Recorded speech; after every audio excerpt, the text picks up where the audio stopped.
நம்ம ஒரு வாழ்க்கை வாழ்ந்துட்டு இருக்கோம் அப்படின்னா, இந்த வாழ்க்கைக்கான ஆதாரமே என்ன அப்படின்னா, நம்மளோட உயிர் ஆற்றல் தான் இல்லைங்களா? நம்ம பிறக்கிறப்பவே ஒரு உயிராற்றலோட தான் நம்ம பிறந்து இங்க வாழ்ந்துகிட்டு இருக்கோம். நம்மளோட பிராணா, நம்மளோட உயிராற்றல், லைஃப் எனர்ஜி நம்மளோட உடல் இயக்கத்திற்கு ரொம்ப ரொம்ப முக்கியமான பங்கு வகிக்குதுங்க. உயிராற்றலை நம்ம மூச்சோட தான் ஒப்பிடுறோம். ஆனா, நம்ம மூச்சு தான் நம்மளோட உயிரா அப்படின்னு கேட்டா, இல்ல அத விட நுண்ணியது. ஆனா, இருந்தாலும் அந்த மூச்ச எடுத்துக்கலாங்க. இந்த மூச்சு காற்று அப்படிங்கிறது நம்மளோட உடல்ல அனாட்டமி அண்ட் பிசியாலஜி நம்ம உடல் இயக்கத்துக்கு ரொம்ப நெருக்கமான தொடர்பு கொண்டிருக்கு. நம்ம வேகமா ஓடுறோம்னு வச்சுக்கோங்களேன், ஏதோ ஒரு மாடிப்படி ஏறுறோம்னு வச்சுக்கோங்களேன், நம்ம மூச்சு ரொம்ப வேகமா இயங்கும். நம்மளோட பயாலஜியும் அப்படிதான். நம்மளோட உடல் இயக்கத்திலையும் மூச்சு காற்று நம்ம உடல் இயக்கத்துக்கு ரொம்ப முக்கியமான பங்கு வகிக்குது. இன்னைக்கு நம்ம எல்லாரும் பெரும்பான்மையானோர் நார்மலான பிரீதிங் பண்றோமா அப்படின்னு கேட்டோம்னா இல்லைங்க. ஷாலோ பிரீதிங் அப்படின்னு சொல்லக்கூடிய ரொம்ப பாதி அரைகுறையான பிரீதிங் மட்டும்தான் நம்ம பண்ணிக்கிட்டு இருக்கோம். அதனால என்ன ஆகுது அப்படின்னா, நம்ம உடல் இயக்கம் பாதிக்கப்படுது.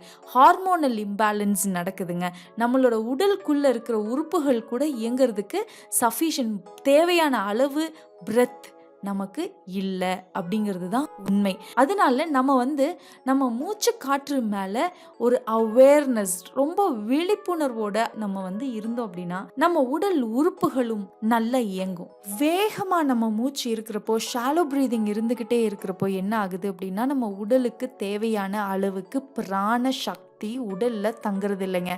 ஹத யோகா புக்ஸ்ல என்ன சொல்றாங்க தெரியுங்களா?